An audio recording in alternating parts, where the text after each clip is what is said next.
അങ്ങനെ സൂര്യയുടെ lemon soda കിട്ടാത്തതിൽ നന്ദിനിയോട് വഴക്കിട്ടിട്ട് പുറത്തുള്ള ചെയറിൽ പോയി കിടക്കുകയാണ് ട്ടോ. ആ സമയത്ത് നന്ദിനിയും രാജുവേട്ടനും കൂടി ഫുഡുമായിട്ട് എത്തുകയാണ്. എന്നിട്ട് ചെയറിൽ വെക്കുന്നുണ്ട്. സാറേ എണീറ്റാട്ടെ എന്ന് കഴിച്ചാട്ടെ എന്നൊക്കെ പറയുന്നുണ്ട് രാജു.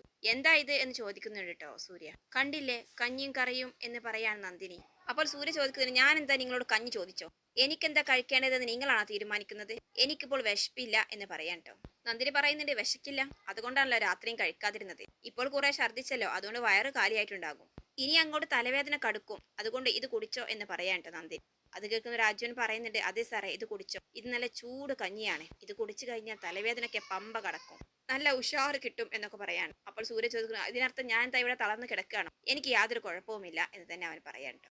അപ്പോൾ നന്ദിനി രാജുവിനോട് പറയുന്നത്, രാജേട്ടൻ വന്നേ, നമുക്ക് വേറെ പണി നോക്കാം, ഇവരെ ഒന്ന് സംസാരിച്ചിട്ട് ഒരു കാര്യവുമില്ല എന്ന് പറഞ്ഞ് പോകാൻ നിൽക്കുകയാണ്. അപ്പോൾ സൂര്യ പറയുന്നുണ്ട്, ദേ അവിടെ നിന്ന് ഞാനൊരു ലെമൺ സോഡ് ചോദിച്ചു, പക്ഷെ അതെനിക്ക് കിട്ടിയില്ല. എന്നിട്ട് തനിക്ക് തോന്നിയതും കുറച്ച് കഞ്ഞിയും കാര്യങ്ങളും ഉണ്ടാക്കി ഇങ്ങോട്ടേ കൊണ്ടുവന്നു. ഞാൻ ആരാ തന്റെ അടിമയോ? താൻ പറയുന്നതൊക്കെ ഇങ്ങനെ അനുസരിക്കാൻ? അപ്പോൾ നന്ദിനി ചിരിച്ചുകൊണ്ട് പറയുന്നത്, അയ്യോ, അടിമയുടെ സ്ഥാനം പിടിച്ചെടുക്കരുത്, അത് ഈ വീട്ടിൽ എനിക്കുള്ള സ്ഥാനമാണ്. അതാണല്ലോ ഞാൻ ഈ വീടിനകത്ത് കിടന്ന് അനുഭവിക്കുന്നത്. വയറ്റിലൊന്നുമില്ല, നന്നായിട്ട് വിശക്കുന്നുണ്ട് എന്ന് എനിക്കറിയാം. ദുരഭിമാനം കാണിച്ച് ഇത് കുടിക്കാതിരുന്നാലേ കുറച്ച് കഴിയുമ്പോൾ ഞാൻ ഇതെല്ലാം എടുത്ത് അങ്ങോട്ട് പോകും. ഇങ്ങനെ പറഞ്ഞ് വന്നേ രാജേട്ട എന്ന് പറഞ്ഞിട്ട് നന്ദിനി രാജേട്ടനെ വിളിച്ച് അകത്തേക്ക് പോവാണ്. അവർ പോയി എന്ന് ഉറപ്പ് വരുത്തി ഒളിഞ്ഞു നോക്കിയതിന് ശേഷം സൂര്യ വയറു തടവിട്ട് ഭക്ഷണത്തിന് മുന്നിൽ ഇരിക്കുകയാണ്. ഓ, നല്ല തലവേദനയുണ്ട്, നല്ല വിശപ്പുമുണ്ട്, എന്തായാലും കുടിച്ചു നോക്കാം, കഞ്ഞിയാണെങ്കിൽ കഞ്ഞി എന്ന് പറഞ്ഞിട്ട് അവൻ ആ കഞ്ഞിപ്പാത്രം എടുത്ത് കയ്യിലെടുക്കുകയാണ് ട്ടോ. അങ്ങനെ നന്ദിനി കൊണ്ടുവച്ച ഓരോ കറികളും അവൻ കഞ്ഞിയിലേക്ക് വെച്ച് കോരി കഴിക്കുകയാണ്. വായക്ക് വെച്ചതും നല്ല ടേസ്റ്റ് തോന്നുകയാണ്. അങ്ങനെ ഓരോ കറിയും ചേർത്ത് നല്ല ആസ്വദിച്ച് കഴിക്കേണ്ട സൂര്യ. തർക്കിച്ചാലും കുഴപ്പമില്ല, നല്ല കൈപുണ്യമുള്ള പെണ്ണാണല്ലോ, ഗംഭീരം.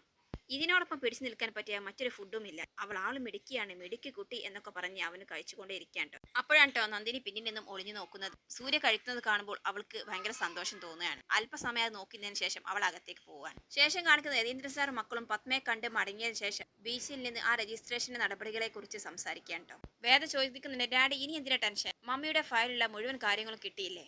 അപ്പോൾ അച്ഛൻ പറയുന്നുണ്ട്, എനിക്ക് നിങ്ങളോട് 3 പേരോടുമായിട്ട് ഒരു റിക്വസ്റ്റ് ഉണ്ട്. സൂര്യയുടെ നന്ദിയുടെ വിവാഹം രജിസ്റ്റർ ചെയ്യുന്നത് വരെ നിങ്ങൾ 3 പേരും എന്നോടൊപ്പം നിൽക്കണം. അപ്പോൾ വിജയ് പറയുന്നുണ്ട്, അത് അല്പം ബുദ്ധിമുട്ടാണെങ്കിൽ ആന്റി അറിയാതെ ഒരു കാര്യവും ചെയ്യാൻ പറ്റില്ല. അപ്പോൾ യതീന്ദ്ര സാർ പറയും, ഞാൻ ഇന്ന് വരെ നിങ്ങളോട് ഒരു കാര്യവും ആവശ്യപ്പെട്ടിട്ടില്ലല്ലോ, പക്ഷെ ഈ ഒരു കാര്യത്തിൽ നിങ്ങൾ എന്റെ കൂടെ നിന്നേ പറ്റൂ. നന്ദിനിയുടെ കാര്യം നിങ്ങൾ സിൻസിയർ ആയിട്ടാണ് എന്നോട് പറഞ്ഞതെങ്കിൽ നിങ്ങൾ എന്റെ കൂടെ നിൽക്കും. അങ്ങനെ 3 പേരും ഒന്ന് ആലോചിക്കുന്നുണ്ട്. അവസാനം ഇന്ദ്രജ പറയുന്നുണ്ട്, ശരി ഡാഡി, ഞങ്ങൾ ഡാഡിക്കൊപ്പം നിൽക്കാം. ഓക്കെ, എങ്കിൽ നമുക്ക് തിരിച്ചു പോകാം. പക്ഷെ ഒരു കാര്യം നിങ്ങൾ ശ്രദ്ധിക്കണം, രജിസ്ട്രേഷന്റെ ആ ദിവസം വരെ നന്ദിനി നിങ്ങളിൽ നിന്നും ഒരു കാര്യവും അറിയാൻ പാടില്ല. അപ്പോഴാണ് ട്ടോ ഇന്ദ്രജക്ക് ആ കാര്യം ഓർമ്മ വന്നത്. അയ്യോ ഡാഡി, ഒരു പ്രശ്നമുണ്ട്. ഞാൻ ഇങ്ങോട്ടേക്ക് പോകുന്ന വഴിയിലെ എന്റെ കയ്യിൽ ആ ഇൻവിറ്റേഷൻ കാർഡ് ഉണ്ടായിരുന്നില്ലേ, അത് ഞാൻ നമ്മുടെ മുന്നിലുള്ള ചെയറിലാണ് വെച്ചിരിക്കുന്നത്. ഇനിയിപ്പോൾ അത് നന്ദിനി എങ്ങാനും പിന്നെ ആകെ പ്രശ്നമാകും എന്ന് പറയാണ്. അത് കേട്ടതും എല്ലാവർക്കും ടെൻഷൻ ആവാൻ. എങ്കിൽ വേഗം കയറി, നമുക്ക് എത്രയും പെട്ടെന്ന് വീട്ടിലെത്തണം എന്ന് പറയാൻ. അങ്ങനെ എല്ലാവരും വണ്ടിയിൽ കയറി വീട്ടിലേക്ക് യാത്ര തിരിക്കുകയാണ്. അതേസമയം സൂര്യയെ കാണിക്കുന്നുണ്ട്. അവൻ കഞ്ഞിയൊക്കെ കുടിച്ച് ആ പാത്രങ്ങളെല്ലാം ചെയറിന്റെ ഒരു സൈഡിൽ വെക്കുകയാണ്. അപ്പോഴാണ് അവന്റെ ശ്രദ്ധയിൽ ആ ഇൻവിറ്റേഷൻ ലെറ്റർ പെടുന്നത്. ഇതെന്താണ് എന്ന് പറഞ്ഞ് അത് എടുത്തു നോക്കി അവൻ തുറന്ന് നോക്കുകയാണ് ട്ടോ. സൂര്യ വേർഡ്സ് നന്ദിനി, ഇതെങ്ങനെ എന്ന് ആലോചിച്ചുകൊണ്ട് അവൻ ചുറ്റും നോക്കുന്നുണ്ട്. എന്റെ നന്ദിനിയുടെ പേരിൽ ഒരു ഇൻവിറ്റേഷനോ? ഇതെങ്ങനെ സംഭവിച്ചു? എന്നിട്ട് നന്ദിനി എന്ന് വിളിക്കുന്നുണ്ട്. ഞാനിവിടെ ഹോള് തുടിക്കാൻ സർ എന്ന് പറയാൻ അവള്. എങ്കിൽ ഞാൻ അങ്ങോട്ടേക്ക് വരാം എന്ന് സൂര്യ പറയാം. എന്നിട്ട് നന്ദിനിയുടെ അടുത്തേക്ക് പോകുന്നുണ്ട്. കഞ്ഞി കുടിച്ചോ അതോ കളഞ്ഞോ എന്ന് ചോദിക്കുന്നുണ്ട് അവള്. അതൊക്കെ കുടിച്ചു. ഇതേതാ ഇൻവിറ്റേഷൻ ചോദിക്കുന്നു സൂര്യ. എനിക്കറിയില്ല എന്ന് അവൾ പറയാം. താൻ ഇതൊന്ന് വായിച്ചു നോക്കി, ഇതിലേക്കൊന്ന് നോക്കിയേ എന്നൊക്കെ പറയുന്നത്. സർ, എന്റെ കയ്യിലൊക്കെ അഴുക്കാണ്, സാർ തന്നെ അത് വായിച്ചാൽ മതി എന്ന് പറയേണ്ട നന്ദിനി. ഇതിലെ ഒരു വിശേഷിച്ച് കാര്യമുണ്ട്. ഈ ഇൻവിറ്റേഷൻ ആരുടേതാണെന്ന് അറിഞ്ഞാൽ താൻ നെട്ടും. ഇങ്ങനെയൊക്കെ അവൻ ഓരോന്ന് കാര്യങ്ങൾ ചോദിച്ചുകൊണ്ടിരിക്കുകയാണ്. അപ്പോഴാണ് പുറത്തൊരു കാർ വന്ന് നിൽക്കുന്നത്. അതിൽ നിന്ന് യതീന്ദ്ര സാറും മക്കളൊക്കെ വേഗം തന്നെ ഇറങ്ങാട്ടോ. എന്നിട്ട് ഇന്ദ്രജ പെട്ടെന്ന് തന്നെ ആ ചെയറിൽ പോയി നോക്കുന്നുണ്ട്. അതിൽ ഇൻവിറ്റേഷൻ ലെറ്റർ കാണുന്നില്ല.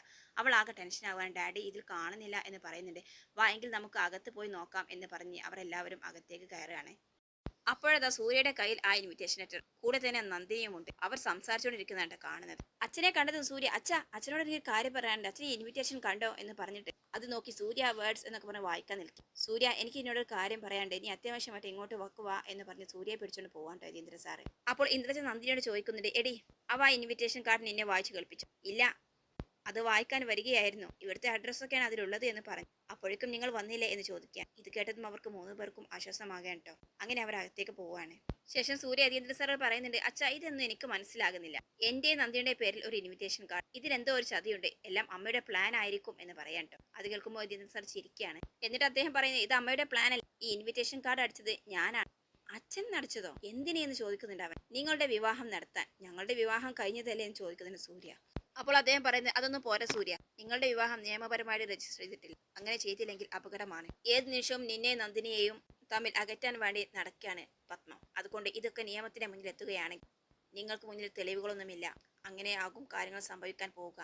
അങ്ങനെ നടക്കാതിരിക്കാൻ വേണ്ടിയിട്ടാണ് അച്ഛൻ മുൻകരുതലായിട്ട് ഇങ്ങനെ ചെയ്യുന്നത് എന്നൊക്കെ പറയാൻ. ആദ്യമൊക്കെ സൂര്യ എതിർക്കുന്നുണ്ടെങ്കിൽ പിന്നീട് അവന് തോന്നുന്നുണ്ട് അമ്മയെ ദേഷ്യം പിടിപ്പിക്കാൻ വേണ്ടി കിട്ടിയ ഒരു അവസരമല്ലേ, അതുകൊണ്ട് അത് പാഴാക്കണ്ട, എന്റെ രജിസ്ട്രേഷൻ നടക്കട്ടെ എന്ന് തന്നെ അവൻ പറയാൻ ട്ടോ. എനിക്ക് സമ്മതമാണ് എന്നും അറിയിക്കുകയാണ്. പിന്നെ നന്ദിനിയെ ഈ കാർഡ് കാണിച്ചോ നീ എന്ന് ചോദിക്കുന്നുണ്ട് അദ്ദേഹം. ഇല്ല, ഞാൻ കാണിക്കാൻ നിൽക്കുകയായിരുന്നു, അപ്പോഴേക്കല്ലേ നിങ്ങൾ വന്നത്. അതല്ല, അയാളെ അറിയിക്കാതെയാണോ രജിസ്ട്രേഷൻ എന്ന് ചോദിക്കുന്നുണ്ട് സൂര്യ. അപ്പോൾ രജിസ്റ്റർ പറയുന്നുണ്ട് അറിയിക്കാതിരിക്കാൻ പറ്റില്ല, എങ്കിലും എന്തെങ്കിലുമൊക്കെ പറഞ്ഞ് കൺവിൻസ് ചെയ്യിക്കണം. അപ്പോൾ സൂര്യ ചിരിച്ചുകൊണ്ട് പറയുന്നുണ്ട്, മിസ്റ്റർ യതീന്ദ്രദാസ്, നിങ്ങളുടെ കാര്യത്തിൽ ഇപ്പോൾ അല്പം പുരോഗമനമൊക്കെ ഉണ്ട് കേട്ടോ. പ്രത്യേകിച്ച് എന്റെ നന്ദിയുടെ കാര്യത്തിൽ നിലപാടുകളൊക്കെ ഒന്ന് മാറ്റമുണ്ട് എന്നൊക്കെ പറയാം. എന്റെ കാര്യത്തിലായതുകൊണ്ട് ഞാൻ എന്റെ നിലപാടെല്ലാം മാറ്റും എന്നൊക്കെ പറയാൻ അദ്ദേഹം. ശേഷം കാണിക്കുന്നത് യതീന്ദ്ര സാറിന്റെ ഫോണിലേക്ക് രാത്രിയിലെ അഡ്വക്കേറ്റ് വിളിക്കാൻ നാളെയാണ് രജിസ്ട്രേഷന്റെ ഡേറ്റ് എന്ന് പറയാം. അത് കേട്ടതും അദ്ദേഹം ഒന്ന് ഷോക്കാവും. നാളെ? അതെ സർ, നോട്ടിഫിക്കേഷൻ വന്നിരുന്നു, നാളെയാണ് അതിന്റെ ഡേറ്റ് കാണിക്കുന്നത്. പക്ഷെ ഒരു കാര്യമുണ്ട്, എനിക്കന്ന് ഇവിടെ നിൽക്കാൻ പറ്റില്ല. എനിക്ക് കോർട്ടിൽ അത്യാവശ്യമായിട്ട് ചില കാര്യങ്ങളുണ്ടായിരുന്നു. പക്ഷെ ഞാൻ എല്ലാ കാര്യങ്ങളും പറഞ്ഞ് അവിടെ ചെയ്യിപ്പിച്ചിട്ടുണ്ട്. അതുകൊണ്ട് അവർ അതുപോലെ ചെയ്യുകയുള്ളൂ. നന്ദിനിയുടെ കാര്യത്തിൽ നിങ്ങൾ ഒട്ടും പേടിക്കേണ്ട. അവൾക്ക് ബാക്കി ഡീറ്റെയിൽസ് ഒന്നും കാണിച്ചു കൊടുക്കില്ല. ഒപ്പിടാനുള്ള കോളം മാത്രമേ കാണിക്കുകയുള്ളൂ. അതുകൊണ്ട് അവൾ അറിയാതെ നമുക്ക് നോക്കാം. എന്തെങ്കിലും പ്രശ്നമുണ്ടായാൽ അപ്പോൾ തന്നെ സാർ എന്നെ വിവരം അറിയിക്കാം. അങ്ങനെ അദ്ദേഹം പറയുന്നുണ്ട്, ഓക്കെ, അപ്പോൾ നാളെ രാവിലെ 10 മണിക്കാണല്ലേ രജിസ്ട്രേഷൻ എന്നൊക്കെ ചോദിക്കാം. ഇത് കേട്ടുകൊണ്ട് പത്മ റൂമിലേക്ക് വരുന്നത്.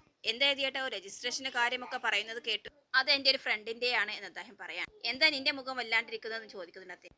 എന്നും ഓഫീസും കാര്യങ്ങളായിട്ട് ആകെ ക്ഷീണമാണ്. നാളെ എന്തായാലും ഒന്ന് ലേറ്റ് ആയിട്ട് ഓഫീസിൽ പോകാമെന്നാണ് ഞാൻ കരുതുന്നത്. ഇത് കേട്ടതും അദ്ദേഹം ഒന്ന് ഷോക്കാവുകയാണ്. മാത്രമല്ല 10 മണിക്കൊരു മീറ്റിംഗ്, അതിന് നിങ്ങൾക്ക് പോകാൻ കഴിയുമോ എന്ന് ചോദിക്കാൻ. ഇത് കേട്ടതും അദ്ദേഹം ആകെ ഷോക്കാവുകയാണ്. കാരണം നാളെ 10 മണിക്കാണ് സൂര്യയുടെയും നന്ദിയുടെയും വിവാഹം രജിസ്റ്റർ ചെയ്യാമെന്ന് പറഞ്ഞിരിക്കുന്നത്. അങ്ങനെ അദ്ദേഹം മനസ്സിൽ ആലോചിക്കുന്നു. ശേഷം പത്മയോട് പറയുന്നത്, പത്മ, നാളെ എനിക്ക് അത്യാവശ്യമായിട്ട് ഒരു വഴിക്ക് പോകേണ്ടതും, അതുകൊണ്ട് നാളത്തെ മീറ്റിംഗിൽ എനിക്ക് അറ്റൻഡ് ചെയ്യാൻ പറ്റില്ല. നീ എന്തായാലും മറ്റൊരു ദിവസം റെസ്റ്റ് എടുക്കും. ഇന്ന് നേരത്തെ ഉറങ്ങിയിട്ട് രാവിലെ എഴുന്നേറ്റ് നീ ആ മീറ്റിംഗ് അറ്റൻഡ് ചെയ്യേ, എന്നല്ലാതെ എനിക്ക് വേറെ വഴിയില്ല. അത്രയ്ക്കും അർജന്റുള്ള ഒരു കാര്യമായിട്ടാണ് എന്ന് പറയുന്നുണ്ട്. അപ്പോൾ പത്മ പറയുന്നുണ്ട്, ഓഹോ അങ്ങനെയാണ്, എങ്കിൽ ഞാൻ തന്നെ പോകേണ്ടി വരും, അല്ലെങ്കിൽ പകരം വിജയിയെ അയക്കേണ്ടി വരും എന്നൊക്കെ പറയാൻ ട്ടോ. ഇനി സൂര്യക്ക് പോകാൻ കഴിയുമോ ആവോ എന്നൊക്കെ പറയുന്നുണ്ട്. അത് കേട്ടതും അദ്ദേഹം ഉള്ളിലൊന്ന് പേടിക്കുന്നുണ്ട്. സൂര്യ ഇല്ലാതെ എങ്ങനെ അവന്റെ രജിസ്റ്റർ വിവാഹം നടക്കും? എന്നാൽ പത്മയാകട്ടെ ഇതെല്ലാം ഓൾറെഡി മനസ്സിൽ കണ്ട് ഉറപ്പിച്ചതിന് ശേഷമാകും ഇങ്ങനെ ഒരു കാര്യങ്ങൾ പറയുന്നതെന്നാണ് തോന്നുന്നത് കേട്ടോ. അതേസമയം അകത്ത് വലിയൊരു ചർച്ച നടക്കുകയാണ്. വിജയും വേദയും ഇന്ദ്രജയും ചേർന്ന്. വിജയ് പറയുന്നുണ്ട്, എന്നാലും അങ്കിളുടെ ബുദ്ധി പോയ പോക്കേ. സൂര്യയുടെ നന്ദിയുടെ വിവാഹം നടന്നത് മാത്രമല്ല, ഇനി അത് നിയമപരമായിട്ട് രജിസ്റ്റർ ചെയ്യാൻ പോകുന്നു. അല്ല ഇന്ദ്രജ, നീ എന്താ ഒന്നും ആലോചിക്കാതെ സമ്മതം മൂളിയത് എന്ന് ചോദിക്കുന്നുണ്ട്. അപ്പോൾ ഇന്ദ്രജ പറയുന്നുണ്ട്, നമ്മുടെ അച്ഛൻ്റെതേ കുറുക്കന്റെ ബുദ്ധിയാണ്. അച്ഛൻ എന്തൊക്കെയോ മുൻകൂട്ടി കണ്ടിട്ടാവണം ഒരു പക്ഷെ നന്ദിനെ ഈ വീട്ടിൽ പിടിച്ചു നിർത്തുന്നത്. മനസ്സുകൊണ്ട് അവളൊരു ശുദ്ധയാണ്. മാത്രമല്ല സൂര്യയുടെ ഈ സ്വഭാവത്തിനൊക്കെ പിടിച്ചു നിൽക്കാൻ അവളെ കൊണ്ടേ കഴിയുകയുള്ളൂ. അല്ലാത്തവരാണെങ്കിൽ രണ്ടെണ്ണം പൊട്ടിച്ച് ഈ വീട്ടിൽ നിന്നും എന്നെ ഇറങ്ങിപ്പോയി നോക്കിയാൽ മതി. ഇവളാകുമ്പോൾ അച്ഛനോടുള്ള കൂറിന്റെ പേര് ഇവിടെ അങ്ങ് കടിച്ചു തൂങ്ങി നിന്നോളൂ. വലിയൊരു ശല്യവുമില്ല. മാത്രമല്ല ആളൊരു ശുദ്ധ മനസ്കാരിയാണും കൂടി. ഇതെല്ലാം മുൻകൂട്ടി കണ്ടിട്ടാവണം അച്ഛൻ ഈ രജിസ്റ്റർ വിവാഹത്തിന് മുന്നൊരുക്കം നടത്തുന്നത്. മാത്രമല്ല അല്പം കഴിഞ്ഞ് സൂര്യ തന്നെ അവളെ വീട്ടിൽ വേണ്ട ഭാര്യയായിട്ട് എന്ന് പറഞ്ഞ് അവൻ അത്ര പെട്ടെന്നൊന്നും ഇതിൽ നിന്ന് പിന്മാറാൻ കഴിയില്ല. ഇനി മമ്മിയുടെ ഭാഗത്ത് നിന്നായാൽ നിയമപരമായിട്ട് രജിസ്റ്റർ ചെയ്താൽ മമ്മിക്കും ഒന്നും ചെയ്യാൻ കഴിയില്ല. അങ്ങനെ എല്ലാം കൂടി മുൻകൂട്ടി കണ്ടിട്ടായിരിക്കണം അച്ഛൻ ഇങ്ങനെ തീരുമാനത്തിലെത്തിയത്. ഇനിയിപ്പോൾ എന്റെ പേടി മറ്റൊന്നാണ് വിജയ്. ഈ രജിസ്റ്റർ വിവാഹം കഴിഞ്ഞ് സൂര്യയുടെ ഭാര്യയായി കഴിഞ്ഞ് നമ്മുടെ സമ്പത്തിൽ ഒരു ഭാഗം ഡാഡി അവൾക്കായി കൊടുക്കാൻ തീരുമാനിച്ചാലോ? അതും ഒരു പ്രശ്നമാണ്. എന്തായാലും നന്നായിട്ടൊന്ന് ആലോചിക്കണം എന്ന് പറയുന്നുണ്ട്. അതേസമയം യതീന്ദ്ര സാർ ആകട്ടെ സൂര്യയുടെ അടുത്ത് വന്നിട്ട്, നാളെയാണ് രജിസ്റ്റർ ചെയ്യാനുള്ള ഡേറ്റ് വന്നിരിക്കുന്നത്, വക്കീല് വിളിച്ചിരുന്നു എന്നൊക്കെ പറയാൻ. ഇനി നന്ദിനിയോട് വിവരം അറിയിക്കണം, അതാണ് വലിയൊരു ടാസ്ക്. അതിനി എന്തെങ്കിലും ഒരു വഴി കണ്ടെത്തിയേ തീരൂ. എന്നിട്ട് സൂര്യയും യതീന്ദ്ര സാറും കൂടിയും ആലോചിക്കാൻ ട്ടോ.